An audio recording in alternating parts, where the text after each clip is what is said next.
I'm trying to call him out with a mouthful. All right, but yes, these gentlemen from Ungovernable Films, friend of the show, and come back to tell us, give us the inside info on the screening of The Streets Run Red. All right, so give us the inside stuff, man. What's good? First of all, thanks for having us back. Oh, of course, man. We're happy to have you back. Do you know? Awesome. You know where I saw this guy recently? You saw Pat recently at a burlesque show. Yeah, Pat's out there, man. We got a lot of friends of the show that are. My wife was in my first ever. Which show was it? The Final Frontiers. Okay. So. And I saw him. He was in line in front of me. And I saw him. I'm like, I know this dude from somewhere. and apparently he was doing the same thing. The Haitian dude with dreads. Yeah, you've seen him one place. Yeah. Well, I mean, honestly, think about like the type of show and where it was that over on there. I kind of stand out. It's like the one burnt French fry. Well, so we have a lot of friends of the show that come on here that are in the burlesque scene. So a lot of the Oberon shows, they always come here. So I'm glad you guys hooked up because I'm glad you're back on the show. I didn't know your wife was even in one of the performers, man. I may have seen her before. Bring her on next time. Yeah. Oh yeah, she'd love to come on. Yeah. But so I ran into him, and somehow we figured out who each other were. I don't remember how. After a whole lot of looking at each other across that room. And wait, this dude, what's going on? among other things, we did fight. But so I said, hey, well, we have a new movie coming out, and that movie is The Streets Run Red. So here we are. Yep. And he said, let me know when there's a screening scheduled, and there is one for October 23rd. 3 weeks from tonight. Ray's counting the days down. He is counting the days down. Where's the screening at? It is at the Capitol Theater in Arlington, and it's technically, so like we have to call it a private advanced screening because it's not the official premiere. Okay. Because then we still want to have a bigger premiere at some festival. So this is going to be like. So you're just having a viewing basically for people. Yeah, exactly. Okay, I got you. For mainly the cast and crew, but also family and friends and people. Well, that's great. I mean, you guys are you guys are low budget, of course. You know what I mean? You're the ground level. You know what I mean? So to get people together, even if it's the cast and crew and everything like that, to see what they've done, see their work on the screen, that's a very rewarding thing. I turned down a pre-screening Paul had was like, come over, which come to Dave's house. Come to Dave's house and watch it on his little. And I was watch it on his TV. Right. And I was just like, nah. I want to see that. I said, I trust your judgment. So you're in the film. Oh, so what was it like working on this? It was a hell of an experience, I'll tell you. I mean, it's funny because I worked briefly with Paul before on Gay Jesus and Ungovernable Force. Too, yeah? In Ungovernable Force, I had, if I'm not mistaken, I had no lines. I just shouted and waved a hockey stick. With one of the guys from the Warriors. With one of the guys from the Warriors, with Apache Ramos from the Warriors. Wait, nice. Apache. Yes. Yeah. All right, cool. Yes, so I was a member of his gang, and we were the Abortions, and so I got to wear the shirt, which I still have, and Apache signed it afterwards, and so it was, and if I'm not mistaken, he was like Sheriff. What's that? What was the name of the sheriff? DuPont. Sheriff DuPont. We're gonna rain on you, So he repeated his line from the Warriors. He even gave us a Warriors, so that was good. And then Jeff Gordon. And the Gay Jesus, my line was, I think we all should get our rocks off? Was that my line? Or was that my because I had one line, then I had a new line while I was in there. He was Ray played a Roman guard number 6. Yeah, Roman guard number 6, who was a eager to rape gay Roman guard. Wow. Well, it was Sam. Ray pulled that off. I want my IMDb to be something. Eager to rape gay Roman guard. I am a method actor. Yes. I raped several men before I. At least you've been eager, yeah. He was a method actor, yeah. Well, the last thing you want is a lackluster raper. I mean, come on. What's the point?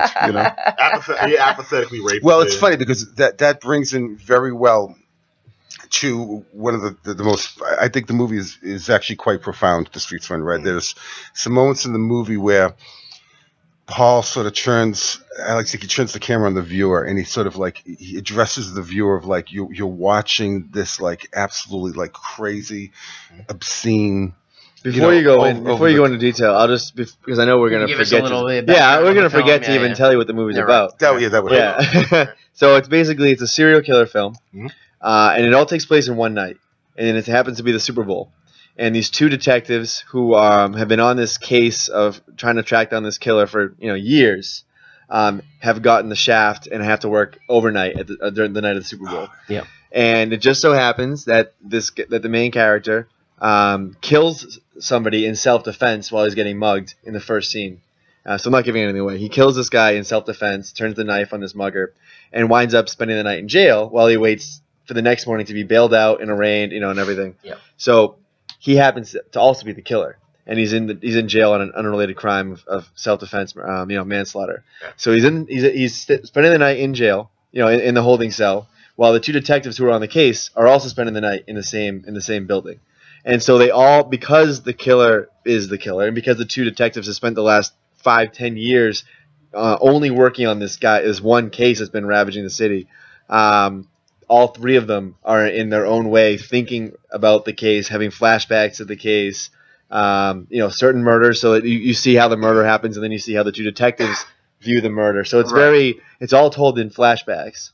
So it's like Rashomon almost, you know what I mean? You're taking a crime and you're viewing it from a bunch of different perspectives. Exactly, yeah. And it's not so much... I like the one night thing, too, because I saw a movie recently. It was called Good Time. And it was like a crime. Yeah, we reviewed it on here, but it's a crime that takes place in one night, and a guy has to go and do something. But it's like it adds that sense of drama. Yes. Adds that excitement, you know what I mean? Because this is like you feel it's important, you know what I mean? It's prescient.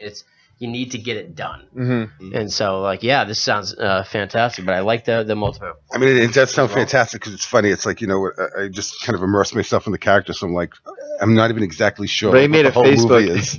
Ray made a Facebook profile based on his character. And his character is like a super racist, right-wing, misogynistic, homophobic. You are getting all the high-end roles. Worst kind, rapist, eager to rape Beauregard, and then this horrible, xenophobic, bigoted cop. And so I started a Facebook page, and I friended everybody, and I really just went out and just was like insulting Sullivan. Started being a troll, basically. Exactly. And people were like commented to Sullivan, like Dave Sullivan, like, why don't you kill this guy? Like, literally, not unfriend. Why don't you kill him? Why haven't you heard him yet?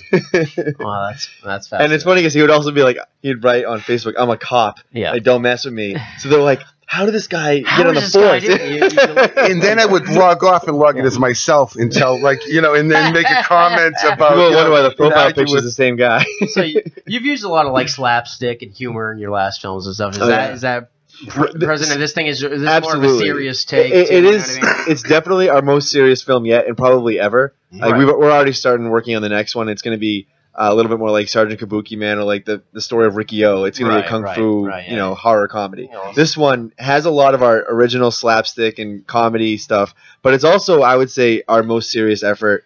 Is that a concerted effort too? Is that something you're trying to do? You're trying to get a little more, not trying to get more serious, like, hey, we're trying to grow as an artist, but like, hey, maybe like this. But there is art. This is art in this movie. And I'll say this: it's funny because when I was writing the script, I was like, all right, we're gonna make this like our most serious film. I want it to be like, philosophical and dark and everything and psychological, etc.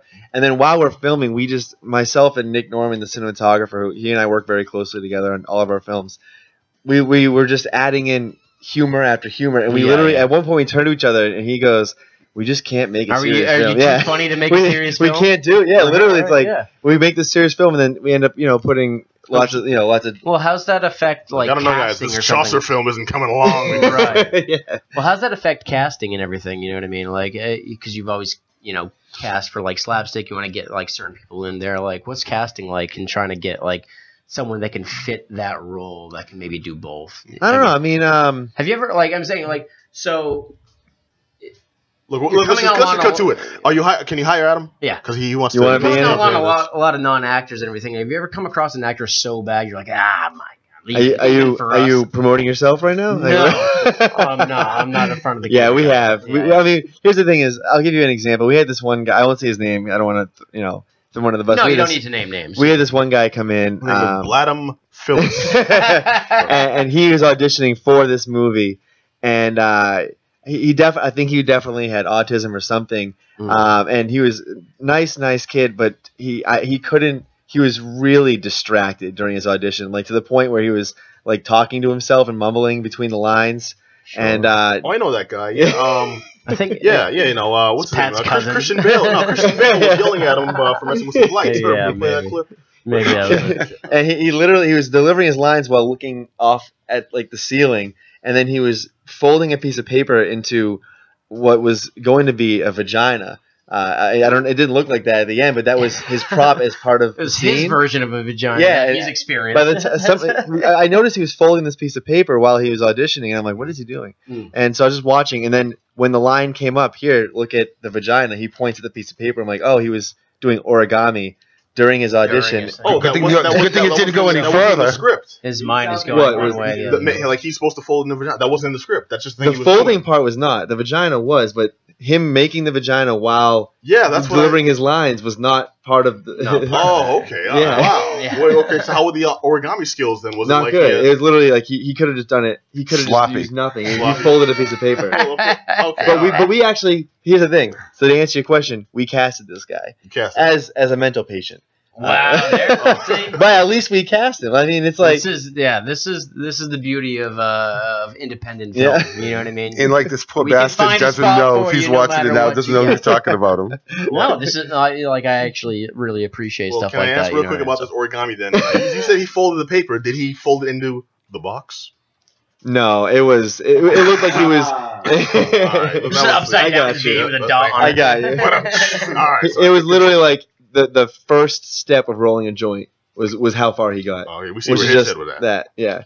So as a filmmaker, you've made a bunch of films now, and like, do you see yourself growing as a filmmaker? You said this is the most serious one. Do you see yourself making more serious films, or do you see yourself? Where do you see yourself going? I guess. I don't think that I want to take more or less seriousness or more or less comedy as like a linear I guess it's projection. a pretentious thing to kind of think about. Oh no, but I mean, in general, but it definitely is something that I've thought about, Sure. and I have acknowledged and decided that Streets Run Red is, for now at least, going to be one of the more serious takes we have, because the next one I want it to be like I want it to take inspiration and be be an homage to like all the Asian films that I like, not just Kung Fu, not just Kurosawa, but everything. And that's interesting because that leads me into my next question. Like, is it why are you making films? What I mean, everyone when you do like the film thing, you're like that. It's like, oh, this is the one that made me make this film. Is there a one movie or one director that made you like, okay, I want to do that? Or is it just like a collaboration, like a collective? I don't know, man. It's like, how did the universe get made? Right. Yeah. You know what I mean? That's what I'm saying. It's like everyone meta. has one, but like, is there somebody that particular that influenced you that made you kind of want to do this, or one think you can do this? I don't know. I mean, Roger Corman, maybe. Right. Just like Ed Wood, like just seeing people take a do camera, it and fail, but still do it. Right? Literally, like honestly, I've been doing a lot of like documentary stuff lately. I mean, on our own films, like just behind the scenes stuff. So nothing extravagant. But I actually really enjoy that. I enjoy knowing that I can have a camera and make a movie. Period. That's all I need is a camera, and I can make a movie about anything.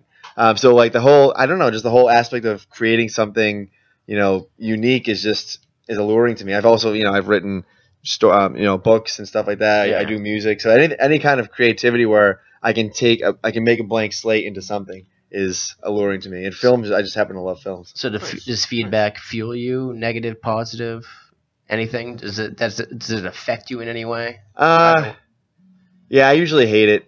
Positive, negative. I hate both. Like it's like so honestly, it doesn't stop you though. No, not at all. No. It's my own take is really what drives me or stops me. I respect that. Yeah, I respect that. I don't like people complimenting it. I don't like people hating on it. I just don't want to hear it. I just want to put it out there in the world and know that someone's seeing it. Right. Yeah.